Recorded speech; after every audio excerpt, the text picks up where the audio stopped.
series of monologues for a play called Comrade, which is now, I think, like in its 10th year of running. It'll be running again in Mexico City for all of December, pretty much, from Mexico City and then into Chiapas. But through that interview, I got to know Ricardo, and then Ricardo later moved to Chicago. Ricardo Jimenez is a former Puerto Rican political prisoner. He served up to close to 19 years in prison for a charge of sedition for his involvement with the independence of Puerto Rico. And he was charged with basically a thought crime. Ricardo was a part of a group that was incarcerated in the 80s, in the early 80s, and one of the people that Ricardo was incarcerated with was Lopez Rivera, who Antonio drew this quick little sketch for us. We're doing a mural. Part of the day was just kind of raise awareness around our little fundraising effort. We're not too worried about raising the money. If people would like to give donations, that's cool. Today was really more about bringing Ricardo out and kind of raising awareness about the campaign for Scott, and Raquel can probably speak more to like the local efforts and what she has done over the last few years. I'm a new resident to Detroit. My partner Liz, who's was raised in Detroit, but I'm kind of like a transplant, I guess, from Chicago, and that's how I ended up meeting Ricardo. And Raquel has really held down a lot of the work for National Boricua here. We also have chapters across the country, in Philadelphia, New York City, Cleveland, all the way out to Los Angeles and San Francisco.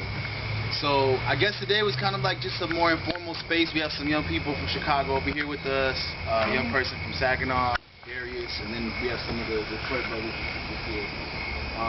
So these are some of the young people. It's kind of like what we do here. We do a lot of work. They've been volunteering, helping me fix the house up, and doing some hip-hop music and recording. But we wanted to give an opportunity for Ricardo to speak and really just build. And it's kind of like a space for us to learn about Lopez Rivera, who is the longest-held Puerto Rican political prisoner in Puerto Rico's history. He's been in prison now for 34 consecutive years. And through the campaign, we exhausted pretty much every aspect of getting his release, with the exception of a presidential pardon by President Barack Obama.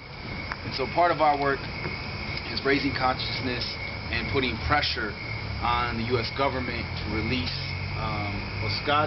And I would rather leave Ricardo to speak a little bit about Puerto Rico and a little bit about his relationship with Oscar Lopez Rivera. He'll probably speak better and more eloquently about who Oscar is as a human, as a person, as a humanitarian, as a revolutionary, seeing that he spent his last 2 years of his sentence with Oscar.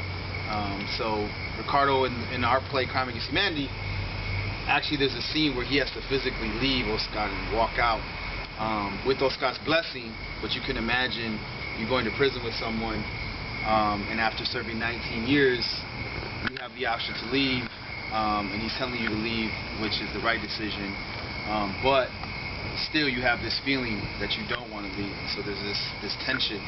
And so Ricardo was actually the only prisoner that physically had to see Oscar leave and walk through a door and basically watch that door close and come home to his nation that so desperately needed him home. And so I'll turn it over to Ricardo, and he can speak a little bit about his relationship and about Puerto Rico and those sort of things. And then I don't know if you want to add anything, Raquel, before we turn it over. You did a good job. Cool.